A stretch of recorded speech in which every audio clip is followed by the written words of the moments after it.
In the lands of Israel long ago, there lived a young man named Gideon.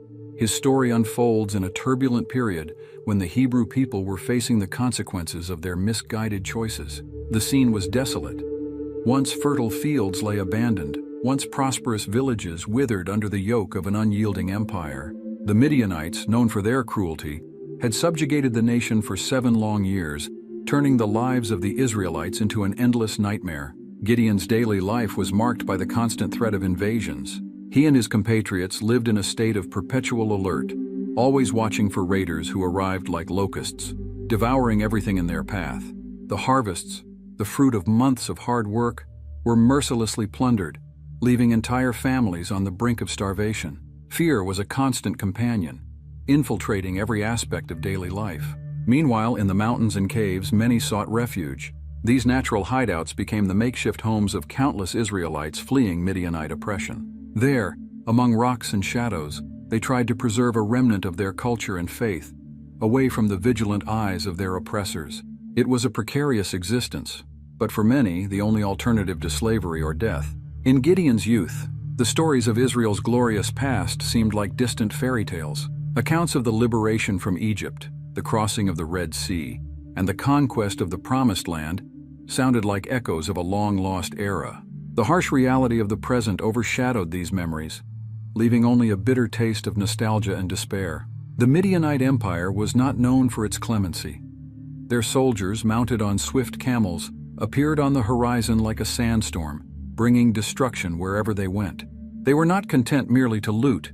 Their cruelty went further, humiliating and subjugating the Israelites in every possible way. The pride of a once strong people was crushed under the boots of these relentless invaders. Nights in Israel were punctuated by muffled laments and desperate prayers. Many wondered why God had abandoned his chosen people. Others, steeped in guilt, acknowledged that the current situation was a direct result of their straying from divine paths. Idolatry, which had long seduced the people, now showed its darkest face in the devastating consequences that plagued the nation. Amid this desolate scenario, Gideon stood out. Despite his youth, he carried a spark of hope and courage that set him apart. While many succumbed to despair, Gideon kept the flame of faith alive, even though it sometimes flickered in the face of adverse winds. His determination not to bow completely to the Midianite yoke was remarkable, though discreet. The young man keenly observed the suffering around him, absorbing every detail of the oppression his people faced. This sharp awareness prepared him, unknowingly, for the crucial role he would come to play. Each injustice witnessed, each cry of pain heard, forged in him a resilient character and a deep understanding of the need for change. The traditions and teachings of the ancestors, though weakened, were not entirely forgotten. In whispered conversations around hidden campfires, the elders passed on to young people like Gideon the stories of a time when Israel was free and prosperous. These narratives, laden with meaning and promise, planted seeds of hope in the hearts of the younger generation. Daily life under Midianite rule was a constant struggle for survival. Each grain of wheat hidden, each sheep protected from raiders, was a small victory.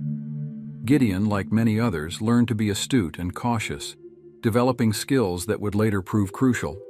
Adversity paradoxically forged a resilient and ingenious generation. As the years of oppression dragged on, a growing sense that something needed to change began to spread among the Israelites.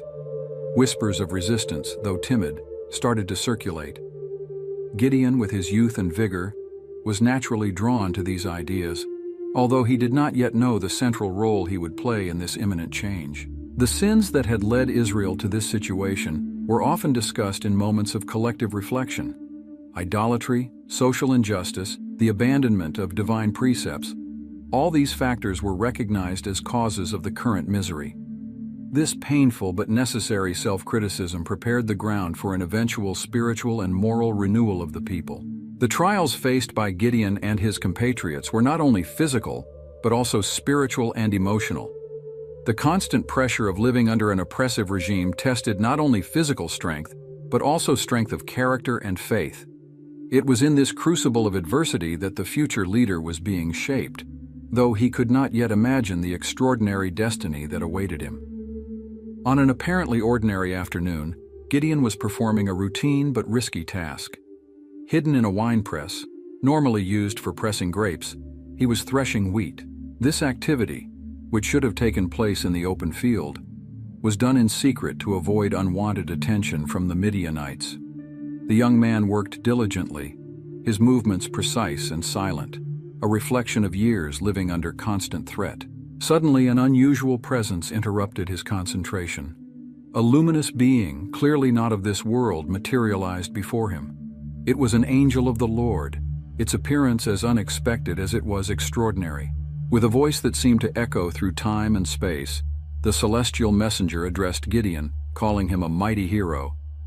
These words, pronounced with divine authority, caught the young man by surprise. Gideon, perplexed by the title bestowed upon him, could not contain his disbelief. He who saw himself as the least member of the least family of his tribe being called a hero? The irony of the situation did not escape him.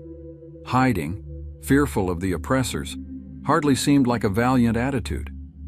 However, the angel was not deterred by Gideon's hesitation. With firmness and compassion, the divine messenger revealed to Gideon his calling. He had been chosen to deliver Israel from the Midianite yoke. The mission seemed impossible, a burden too heavy for the shoulders of a young man raised under oppression. Gideon, in his honesty, expressed his doubts and insecurities. How could he, an ordinary man, face an empire? The dialogue between Gideon and the angel unfolded like a dance between human doubt and divine certainty. Each of Gideon's questions was answered with an affirmation of divine power and purpose. The angel assured the young man that he would not be alone in this endeavor.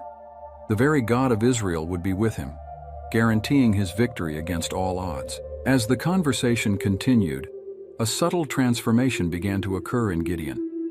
His words, initially marked by hesitation and fear, gradually took on tones of curiosity and even a timid courage.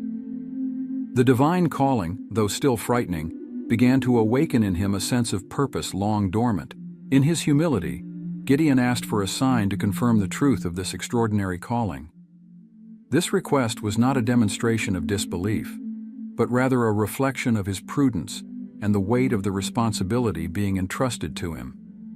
The angel, far from being offended, graciously accommodated Gideon's request, setting the stage for a divine demonstration that would strengthen the young man's faith. Gideon's initial resistance was not just personal, but reflected the state of mind of an entire nation. Years of oppression had left deep scars on the people of Israel, making it difficult to believe that deliverance was possible. Gideon's calling, therefore, was not just to lead a revolt, but to reignite hope in a disheartened people.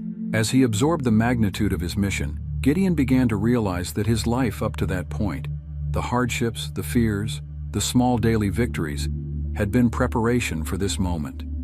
Each challenge faced under Midianite rule had forged in him qualities that would now be essential: resilience, astuteness, and a deep empathy for the suffering of his people. The winepress, which moments before was merely a secret workplace, was transformed into an improvised sanctuary. There, among grains of wheat and the dust of the day, Gideon was having an encounter that would change not only his life, but the fate of an entire nation. The contrast between the simplicity of the setting and the grandeur of the moment was not lost on the young man. As the reality of his calling settled in, Gideon began to ask practical questions. How should he proceed? Where to start? The angel, patient and wise, provided initial instructions, but made it clear that this journey would require Gideon to have active faith and a willingness to follow divine guidance step by step. The angel's final words before departing were a powerful reminder: "Go in this your strength." This enigmatic statement suggested that Gideon's true strength did not lie in his physical or strategic abilities, but in his trust in the God who had called him. It was an invitation to see beyond his limitations and recognize the divine power operating through him. When the angel finally departed, Gideon found himself alone again in the winepress, but profoundly transformed. The half-threshed wheat around him seemed a silent witness to the extraordinary encounter. With his heart racing and his mind filled with thoughts, he knew that his life would never be the same. A new chapter was about to begin, not just for him, but for all of Israel. After the transformative encounter with the angel, Gideon found himself at a crossroads between faith and doubt. The weight of the mission entrusted to him was immense, and he felt the need for additional confirmation.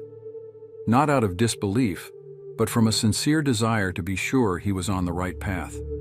It was with this spirit that he decided to ask God for a sign, something tangible that could strengthen his conviction. In his burgeoning wisdom, Gideon chose a test that seemed impossible to manipulate: a fleece of wool exposed to the night dew. With reverence and expectation, he proposed to God that if the fleece were wet in the morning, while the ground around it remained dry, he would know his mission was true. It was a bold request, but made with a sincere heart. Night fell over Israel, and Gideon waited anxiously. The hours dragged on, each minute seeming like an eternity. He imagined what it would be like to wake up and find the sign he so desperately wanted. Could it be possible that God would really respond so clearly and unequivocally? The wait was a test of patience and faith. At dawn, Gideon ran to the place where he had left the fleece. His heart was pounding as he approached. And there it was. The fleece soaked, heavy with the night's dew, while the ground around it remained completely dry. It was exactly as he had asked. Emotion overwhelmed Gideon. It was a clear sign, a divine confirmation of his calling. But Gideon, in his caution, felt he needed absolute certainty. In an act of reverent audacity, he asked God for a second sign, this time reversing the conditions. The fleece should remain dry while the ground around it became wet. It was an even more improbable request, testing the limits of divine intervention. Again, the night passed in vigilance and expectation. Gideon could barely sleep, his mind filled with thoughts of what awaited him. He reflected on the journey ahead, on the difficulties he would certainly face. The second sign was not just a confirmation, but also a source of courage for the challenges to come. With the first rays of the sun, Gideon went to the place of the fleece. What he saw left him speechless. The ground was soaked as if it had rained during the night, but the fleece remained completely dry. It was an undeniable miracle, a clear manifestation of God's power and presence. These two miraculous signs had a profound impact on Gideon. They were not just magic tricks or happy coincidences. They were tangible demonstrations of divine power, specifically directed at him. The reality of his calling, once an abstract concept, now became concrete and undeniable. The fleece, a simple object from pastoral life, had become a powerful symbol of communication between God and his chosen one. Gideon understood that sometimes the divine manifests through the most common elements, transforming the ordinary into the extraordinary. The experience with the fleece taught Gideon a valuable lesson about faith and confirmation. He learned that seeking divine guidance was not a sign of weakness, but of wisdom. God had responded to his requests with patience and grace, showing that he was willing to communicate in ways Gideon could understand and accept. These miracles served not only as personal confirmation for Gideon, but also as a source of inspiration for the battles to come. In moments of doubt or fear that would certainly arise, he could remember these signs as tangible proof of divine support. The news of the fleece miracles soon spread among the Israelites close to Gideon. For an oppressed and discouraged people, these signs were like a ray of hope in the midst of darkness. The idea that God still communicated with his people, that he still cared about their suffering, began to rekindle the dormant faith of many. For Gideon, the fleece miracles marked the end of one era and the beginning of another. He was no longer just Joash's son, hiding from the Midianites. Now, he was a man with a divine mission, chosen to lead his people to freedom. The inner transformation that began with the angel's call was solidified by these miraculous signs. The fleece episode also served as a reminder of the importance of perseverance in faith. Gideon was not satisfied with just one sign, but sought additional confirmation. This attitude demonstrated not only his caution, but also his determination to have a solid foundation for the mission ahead. Reflecting on the miraculous events, Gideon realized that his journey was only beginning. The divine signs were the prelude to an epic saga that would change the course of Israel's history. With a heart full of courage and renewed determination, he prepared for the challenges ahead, knowing that every step of his journey would be guided by the hand of the God who had responded so extraordinarily to his requests. With divine confirmation strengthening his spirit, Gideon set out on the challenging task of forming an army. The scenario was not favorable. Years of oppression had undermined the morale of the Israelites, and many hesitated to rise against the powerful Midianites. However, the news of the divine signs began to spread, attracting warriors willing to fight for freedom. Initially, a considerable group of men responded to Gideon's call. There were thousands, ready to take up arms and face the enemy. The newly anointed leader felt a mixture of pride and apprehension seeing so many compatriots gathered, willing to risk their lives for the cause. It seemed that Israel would finally have enough strength to confront its oppressors. However, divine plans were different. In a surprising turn, God instructed Gideon to reduce the number of warriors. The logic behind this order was clear. The victory should be attributed unequivocally to God, not to Israel's military power. This directive placed Gideon in a dilemma: how to win a battle with fewer men. The selection process that followed was unusual and revealing. Gideon was instructed to observe how the men drank water from a stream. Those who knelt to drink were dismissed, while those who brought the water to their mouths with their hands staying alert were chosen. This peculiar method drastically reduced the army to only 300 men. The reduction of the army to such a small number was a test of faith not only for Gideon, but for everyone involved. The 300 chosen men must have felt the weight of responsibility, knowing they would be vastly outnumbered by the enemy. Each man present was aware that his participation was crucial and that the battle ahead would be extraordinary. Gideon, now at the head of this small but determined group, faced the challenge of preparing his men not just physically, but also psychologically. He shared with them the experiences of the divine signs, reinforcing the idea that they were engaged in a sacred mission. The confidence in God's promise became the foundation upon which this unlikely army was built. Conventional military strategy would suggest that such a small army had no chance against the Midianite hordes. However, Gideon and his men knew they were not alone in this battle. The divine promise of victory hovered over them, inspiring a courage that defied human logic. The preparations for the battle were unique. Instead of training traditional combat tactics, Gideon focused on strengthening the faith and unity of his small group. Each man was encouraged to see beyond his personal limitations and trust in the divine plan. This unconventional approach created a strong bond among the warriors, united by a cause greater than themselves. As they approached the confrontation, Gideon faced his own fears and doubts. Leading 300 men against a vastly superior army was an overwhelming responsibility. However, he found strength in the memory of the divine signs and the trust placed in him by his followers. The formation of this small army did not go unnoticed by the Midianite spies. Reports of a diminutive group of Israelites preparing for battle must have provoked laughter and mockery in the enemy camp. Little did they know that this apparent imbalance of forces was an integral part of the divine plan. On the eve of the battle, Gideon gathered his men for a final moment of preparation. He reiterated the divine promise of victory and emphasized that each of them had been chosen specifically for this moment. The Israeli leader knew that the true strength of his army did not lie in numbers, but in unwavering faith in God. The contrast between Gideon's small group and the vast Midianite army was striking. On one side, 300 men armed with fervent faith and the divine promise. On the other, thousands of experienced warriors, confident in their numerical and military superiority. The stage was set for one of the most improbable and extraordinary battles in history. As the 300 prepared for the imminent confrontation, a feeling of anticipation and nervousness hung in the air. Each man knew he was about to participate in something much greater than a mere battle. It was the fulfillment of a divine promise, an opportunity to witness God's power in action. With divine confirmation strengthening his spirit, Gideon set out on the challenging task of forming an army. The scenario was not favorable. Years of oppression had undermined the morale of the Israelites, and many hesitated to rise against the powerful Midianites.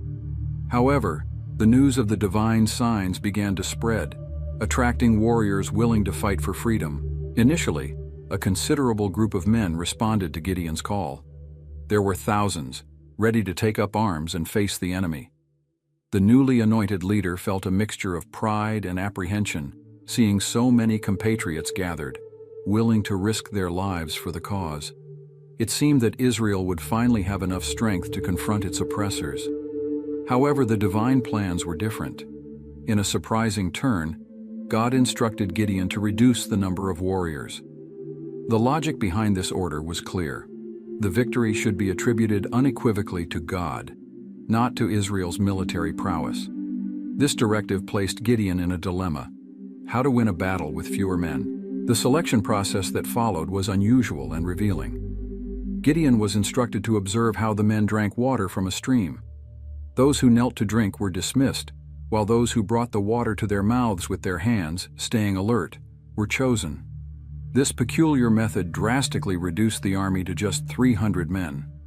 The reduction of the army to such a small number was a test of faith, not only for Gideon, but for everyone involved. The 300 chosen must have felt the weight of responsibility, knowing they would be vastly outnumbered by the enemy. Every man present was aware that his participation was crucial, and that the upcoming battle would be extraordinary. Gideon, now at the head of this small but determined group, faced the challenge of preparing his men not just physically, but also psychologically. He shared with them the experiences of the divine signs, reinforcing the idea that they were engaged in a sacred mission. Confidence in God's promise became the foundation upon which this unlikely army was built. Conventional military strategy would suggest that such a small army had no chance against the Midianite hordes. However, Gideon and his men knew they were not alone in this battle. The divine promise of victory hovered over them, inspiring a courage that defied human logic. The preparations for the battle were unique. Instead of training in traditional combat tactics, Gideon focused on strengthening the faith and unity of his small group. Each man was encouraged to see beyond his personal limitations and trust in the divine plan. This unconventional approach created a strong bond among the warriors, united by a cause greater than themselves. As they approached the confrontation, Gideon faced his own fears and doubts. Leading 300 men against a vastly superior army was an overwhelming responsibility. However, he found strength in the memory of the divine signs and the trust placed in him by his followers. The formation of this small army did not go unnoticed by the Midianite spies. Reports of a diminutive group of Israelites preparing for battle must have provoked laughter and mockery in the enemy camp. Little did they know that this apparent imbalance of forces was an integral part of the divine plan. On the eve of the battle, Gideon gathered his men for a final moment of preparation. He reiterated the divine promise of victory and emphasized that each of them had been chosen specifically for this moment. The Israeli leader knew that the true strength of his army did not lie in numbers, but in unwavering faith in God. The contrast between Gideon's small group and the vast Midianite army was striking. On one side, 300 men armed with fervent faith and the divine promise. On the other, thousands of experienced warriors, confident in their numerical and military superiority. The stage was set for one of the most improbable and extraordinary battles in history. As the 300 prepared for the imminent confrontation, a feeling of anticipation and nervousness hung in the air. Each man knew he was about to participate in something much greater than a mere battle. It was the fulfillment of a divine promise, an opportunity to witness God's power in action. In the dead of night, Gideon and his 300 men approached the Midianite camp silently. The air was thick with tension and expectation. Each Israeli warrior carried not just conventional weapons but also unusual items: a clay jar, a torch, and a trumpet. This peculiar combination would be key to a surprising and effective strategy. Following divine instructions, Gideon divided his men into 3 groups of 100. They positioned themselves strategically around the vast enemy camp, forming a circle. The plan was simple, yet ingenious. At Gideon's signal, everyone would break the jars, reveal the hidden torches, blow the trumpets, and shout in unison, "A sword for the Lord and for Gideon." The moment of action arrived. With a gesture from Gideon, the silence of the night was abruptly shattered. The deafening sound of hundreds of jars breaking simultaneously echoed through the valley. Suddenly, The Midianite camp was surrounded by a circle of bright lights, accompanied by the blaring sound of trumpets and war cries.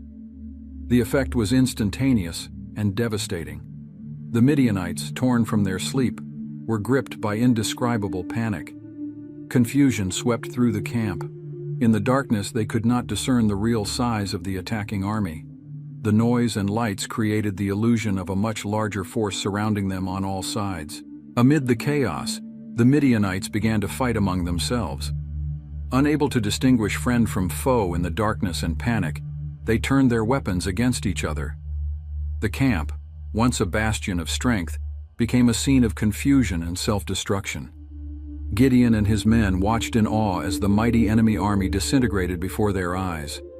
As the night wore on, the panic spread like wildfire.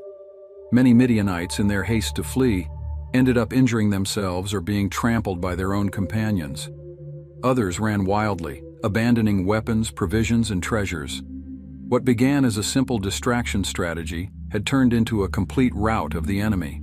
Gideon, realizing the extent of the unfolding victory, ordered his men to maintain their positions and continue with the clamor and lights.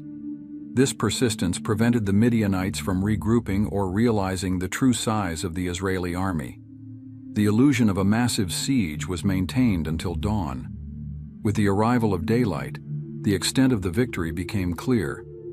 The valley, which the night before housed a powerful army, was now littered with abandoned equipment and fallen bodies. The few surviving Midianites had fled in complete disorder, leaving behind not only their possessions but also their reputation of invincibility. The news of the miraculous victory spread quickly throughout Israel.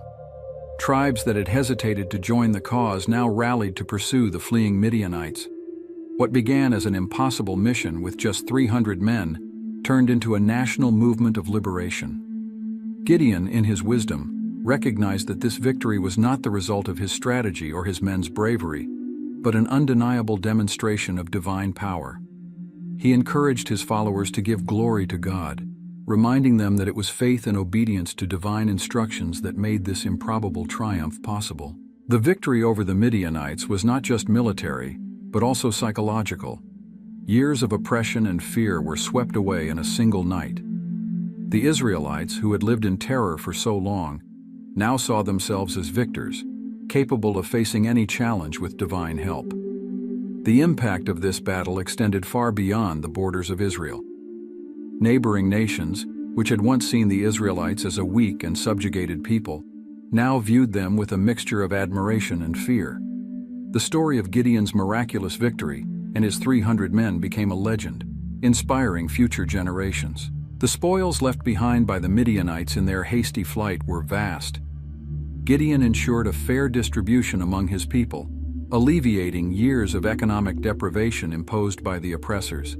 This unexpected wealth was seen as another divine blessing, a tangible sign of the restoration promised by God. For Gideon personally, this victory was the culmination of a journey of faith and transformation. The young man who once hid to thresh wheat was now hailed as a great leader and liberator. However, he remained humble, always reminding himself and others that true strength came from God. The unconventional strategy employed in this battle became a testament to the importance of trusting in divine guidance, even when it seems to contradict human logic. Gideon's victory served as a powerful reminder that with faith and obedience, even the most impossible challenges can be overcome. After the spectacular victory over the Midianites, Gideon found himself at the center of attention throughout Israel. The people, elated by the newly won freedom and impressed by Gideon's leadership, clamored for a radical change in the power structure. Crowds gathered, voices raised in unison, calling for Gideon to become king, not only over them, but also over their descendants, establishing a dynasty. Faced with this tempting offer, Gideon demonstrated remarkable wisdom and humility. Firmly, he refused the crown, declaring, "I will not rule over you, nor will my son rule over you. The Lord will rule over you." This response was not just a display of personal modesty, but a profound understanding of the true source of leadership and power in Israel. Gideon recognized that his role had been that of an instrument in God's hands, not that of an autonomous ruler. Gideon's refusal to become king was a powerful lesson for the people. It reaffirmed the fundamental principle of Israelite theocracy, the idea that God was the true ruler of the nation.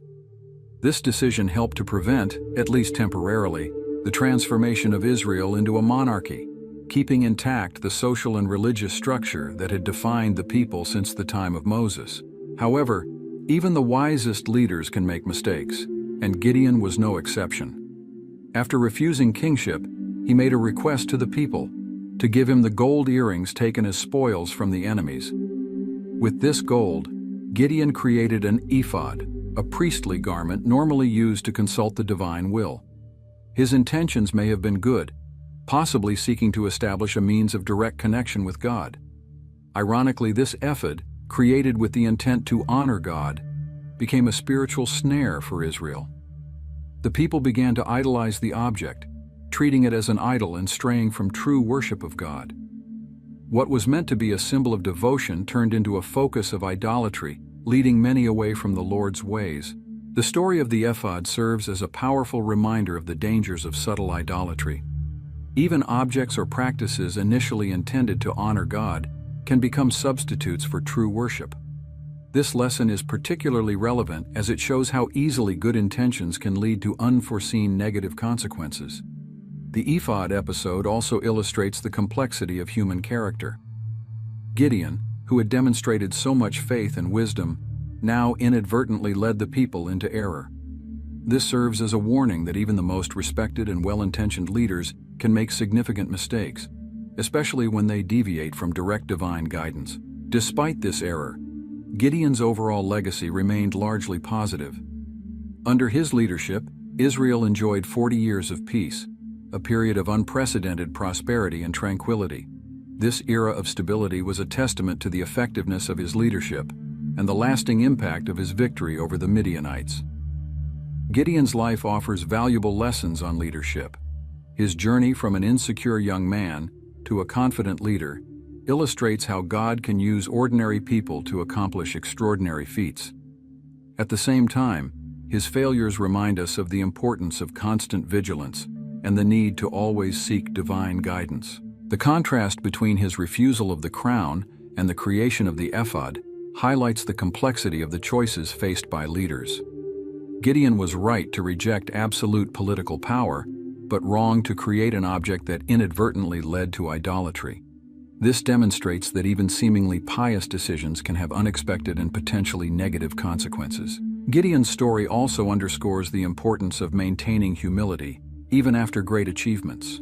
His initial refusal to become king was admirable, but the subsequent creation of the ephod suggests he may have succumbed to a sense of exaggerated spiritual importance. This serves as a warning for leaders of all times about the dangers of pride and self-importance. The long-term impact of Gideon's actions was significant. While his military victory brought peace and prosperity, the ephod incident planted seeds of future spiritual problems in Israel. This illustrates how the actions of leaders can have repercussions that extend far beyond their own lifetime. Gideon's narrative also provides insights into the nature of faith and obedience. His initial journey from doubt to confidence shows how faith can grow through experiences and divine confirmations. However, the ephod episode suggests that keeping that faith pure and focused can be a continual challenge, even for those who have experienced significant miracles. The story of Gideon serves as a reminder of the importance of finishing well. Despite his inspiring leadership and miraculous victories, his legacy was partially tarnished by the ephod's error. This emphasizes the need for consistency and continual vigilance in spiritual life, especially for those in positions of leadership and influence. So what will you do with these lessons? How will Gideon's story shape your decisions going forward? Remember, just as Gideon was called to lead his people to freedom, you also have a unique purpose. Why not take the first step today to discover and live out that purpose? Gideon's journey doesn't end on the pages of ancient history. It continues through people like you who choose to rise, trust, and act with courage. Are you ready to write the next chapter? Don't let this inspiration fade. If you felt touched by this story and want to continue exploring powerful lessons like this, don't hesitate to subscribe to the channel and turn on notifications. Together, we can uncover the secrets of past leaders to transform our present and future. Your journey of growth and discovery is just beginning.